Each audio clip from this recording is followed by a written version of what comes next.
Je m'appelle Mohamed Sanogo Yérégnan. Je suis d'origine ivoirienne, mais j'ai la double nationalité française ivoirienne parce que je suis né en France et je suis né de père et de mère ivoiriens. Donc je jouis de la double nationalité.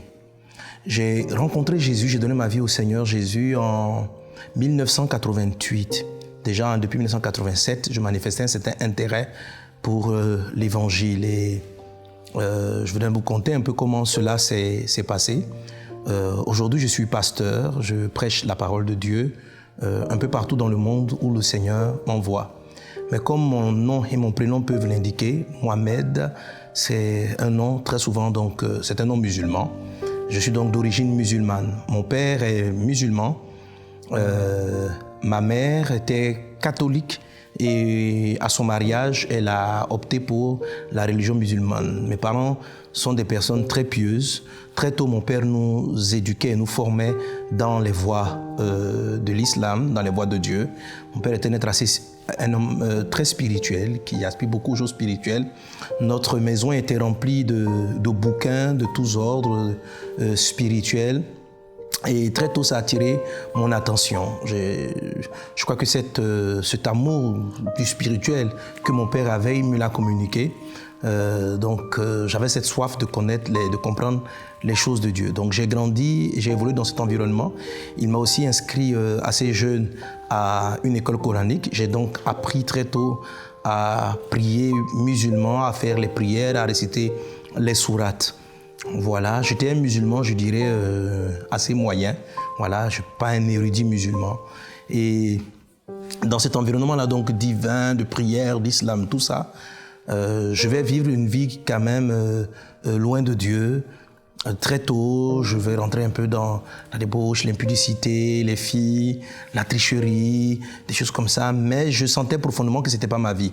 Je vais être inscrit par mes parents à partir du secondaire dans un collège protestant. C'était le meilleur établissement à cette époque dans la ville de Daloa où nous étions. Mon père était directeur d'une société d'État. Je vais être mis dans cette école-là, et c'est là que je serai confronté véritablement la première fois avec l'évangile de Jésus dans cette école protestante, parce qu'on y avait des cours bibliques.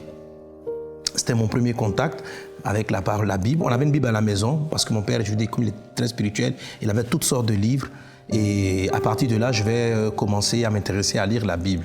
Et dès cet instant, je vais commencer à découvrir les différences qu'il y avait entre le christianisme et entre le Coran, entre l'islam.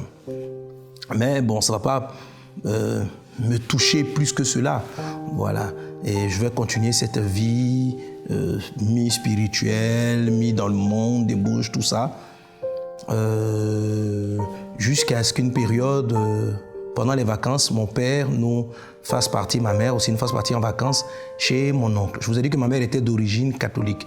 Sa sœur était restée chrétienne, elle est même devenue, je dirais, évangélique. Et on est même arrivé, je suis donc arrivé en vacances dans une famille chrétienne.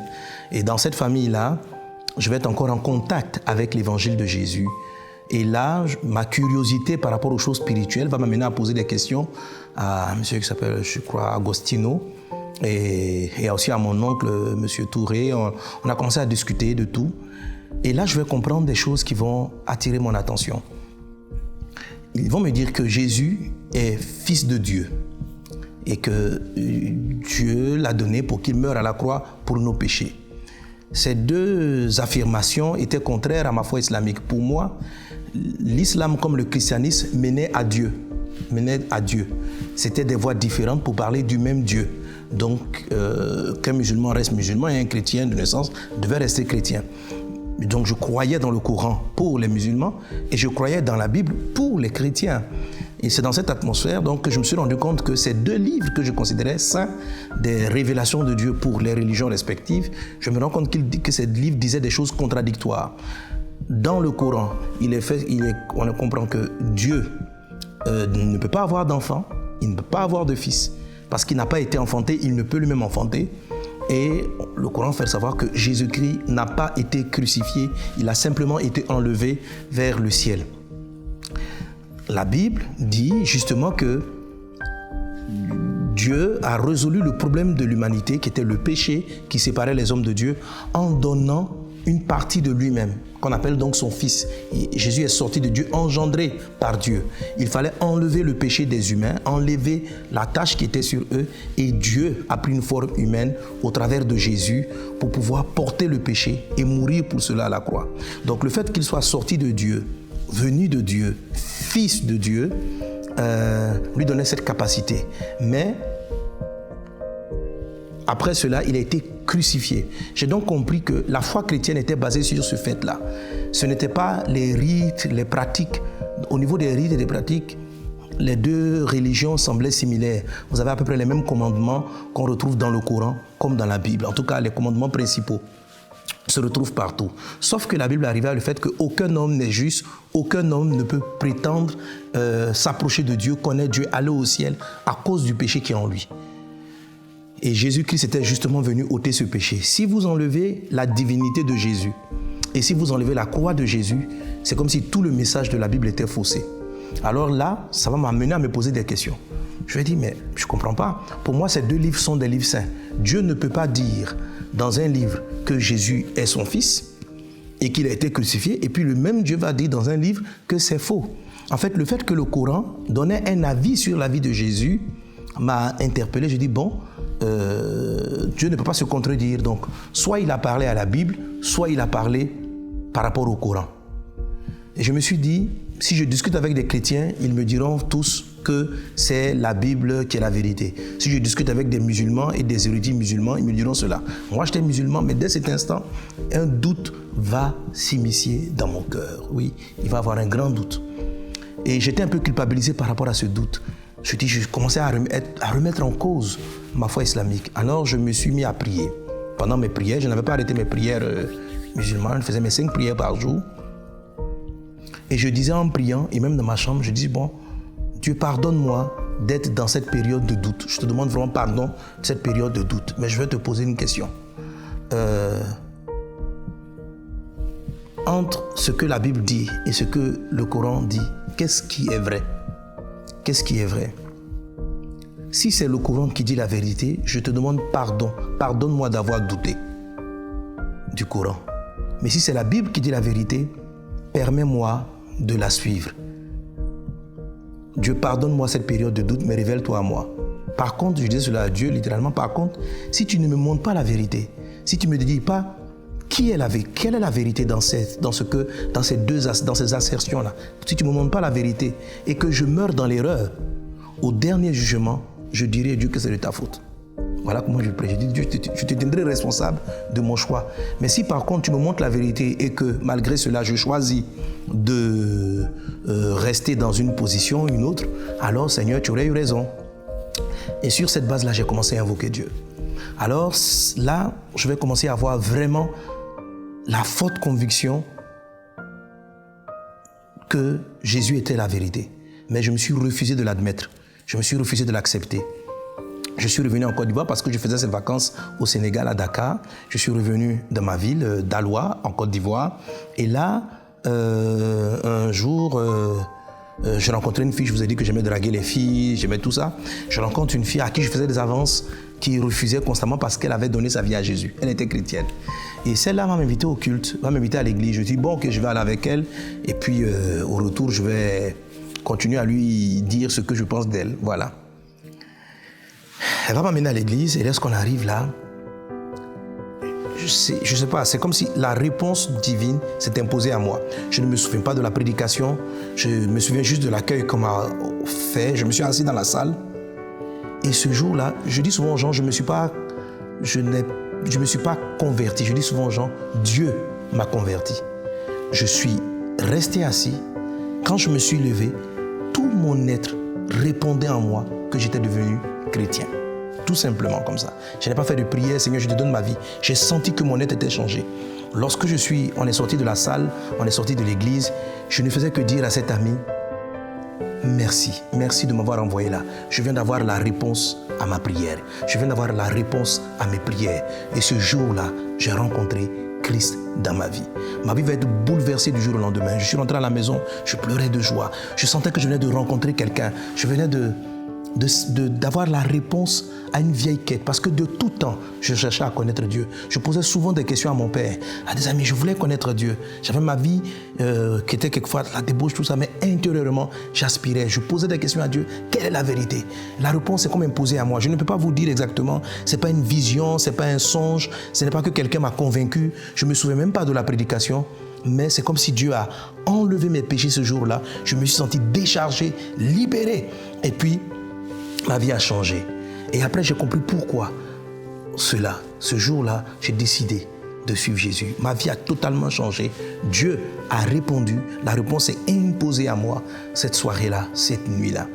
Et dès cet instant, ma vie va totalement changer. Mon engagement avec Christ va être total. Je vais commencer à parler de Dieu, à prêcher l'évangile, tout cela. Mais malgré ce zèle, j'avais quand même une certaine peur. Vous savez, pour un musulman, devenir chrétien, ce n'est pas aussi évident. On a le rejet de la famille, le rejet des autres, le rejet des parents. Au début, je me suis caché pendant un bon moment. Et après, mon père a commencé à soupçonner. Donc, les persécutions allaient commencer à prendre place. Au départ, il a commencé à soupçonner, mais il m'a un peu parlé. Je faisais semblant de faire la prière musulmane. Donc, quand on priait, je faisais les mouvements musulmans, tout ça. Et un jour, je suis parti à l'église, mon père n'était pas là. Je priais chaque fois pour qu'il puisse aller en mission le dimanche ou les réunions du soir. Pour moi, être à l'église dans la présence de Dieu, c'était un cadeau extraordinaire. Aujourd'hui même, j'ai des difficultés à voir comment, des fois, pour des chrétiens, aller à l'église, c'est comme une obligation, un fardeau. Non, pour moi, c'était waouh. Avoir du temps pour rester dans la présence de Dieu avec les frères et sœurs en Christ, c'était extraordinaire. Je n'avais pas ce privilège. Tant que mon père était là, je ne pouvais pas sortir. Et un jour, j'ai eu l'opportunité d'être au culte. Et là, j'ai parlé avec un pasteur qui m'a dit, si tu décides de marcher avec Jésus, fais-le franchement. Jésus a dit que personne ne peut vivre pieusement sans persécution. Tu vas connaître un rejet.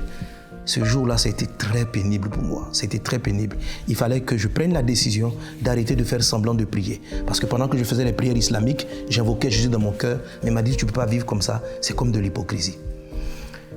Je savais que je faisais cette forme de prière-là pendant un temps. Dieu l'avait permis pour que ma foi puisse s'affermir. Mais là, il fallait que je prenne une décision. Et un jour, je l'ai donc dit à mes parents, je ne suis pas venu, on était en pleine période de Ramadan, pleine période donc de carême musulman. Et là, systématiquement, on priait. Mon père était comme un imam. Il y avait du monde qui venait chez nous à la maison pour la prière. Et je ne suis pas venu à la prière un soir, 2 soirs. Et mon père, je suis arrivé un temps, je suis rentré dans la chambre, je me suis enfermé pour ne pas être à la prière. Et il m'a surpris à la fin de la prière. Il m'a dit, ah bon, tu as décidé de ne plus prier? Je n'ai pas répondu. Après cela, les choses vont s'enchaîner. Je vais continuer à évangéliser. Je vais même... Mon père n'a pas été violent comme beaucoup d'autres de musulmans. Mon père était un intellectuel. C'était un intellectuel, pardon. Il vit toujours assez ouvert, en fait. Donc, il a pris mal avec ma mère, mais ils ont tout de même toléré au départ. Ma mère... Donc, à un moment donné, je crois que j'ai parlé de Dieu à un autre musulman qui s'est converti, qui lui a été chassé. Là, mon père s'est vraiment mis en colère et on m'a chassé de la maison, moi aussi. J'ai passé quelques nuits à la Belle Étoile. Je priais, j'invoquais le Seigneur. Plus tard, mes parents vont intervenir, des amis de mon père vont intervenir. Je vais repartir à la maison. Et tout cela va forger ma foi, mon amour pour le Seigneur. Et une nuit, j'aime tellement mes parents, j'ai passé une nuit entière à invoquer le Seigneur pour leur salut, pour que Dieu leur ouvre les yeux. Parce qu'entends, Dieu m'a accordé beaucoup de révélations, de voir beaucoup de choses. Et j'ai prié et le Seigneur m'a fait une promesse ce jour-là. Je lui ai dit, il m'a dit, mon fils, tes parents seront sauvés. Je lui ai dit, quand? Il m'a dit, sois patient. Et c'est une prière depuis 1989, je crois, 90. J'ai donné ma vie à Jésus en 1988. Et après moi, mon petit frère aujourd'hui est pasteur avec moi. Plusieurs membres de ma famille ont commencé à suivre Jésus. Donc la promesse du Seigneur est en train de s'accomplir. Jésus est le chemin, la vérité et la vie. Il a changé ma vie. Il m'a délivré du péché. Il m'a donné la force d'abandonner l'impudicité, le mensonge, la tricherie. Vous savez, lorsqu'on dit que Jésus vient effacer les péchés, c'est extraordinaire, c'est vrai. Vous êtes libéré de toute culpabilité et Christ vous donne la capacité de ne plus recommencer. Vous savez, il ne s'agit pas seulement d'avoir des règles et des lois, ne prends pas, ne touche pas, et puis le corps le fait. Vous savez, beaucoup ont dit, mais je n'étais pas peut-être un peu musulman. Mais dites-moi, il y a combien qui sont en train de m'écouter, qui pratiquent assidûment l'islam, qui respectent les principes et qui respectent la loi? Non, il vous faut une force, une grâce particulière, celle qu'on trouve en Jésus-Christ. Et je l'ai rencontré, et ce Jésus, dès que je l'ai connu, j'ai eu la sensation que j'étais appelé à le servir, que j'étais appelé à prêcher la parole de Dieu. Et j'ai commencé à évangéliser, à parler de Dieu autour de moi depuis tout le temps. Pour moi, être un serviteur de Dieu à temps plein, c'est pratiquement inné. Ma vie appartenait depuis toujours à Dieu. Je suis venu vers ce à quoi il m'appartient. J'invite ceux qui m'entendent et ceux qui m'écoutent à faire le choix de suivre Jésus. En lui, il y a la paix. Je suis tellement heureux depuis que je l'ai rencontré. J'ai tellement de paix. J'ai été délivré des maladies, des maux, quand j'ai rencontré le Seigneur Jésus. Vraiment que Dieu vous bénisse et j'espère que ceux qui m'entendent feront le choix de marcher avec Dieu et de servir Jésus. À bientôt.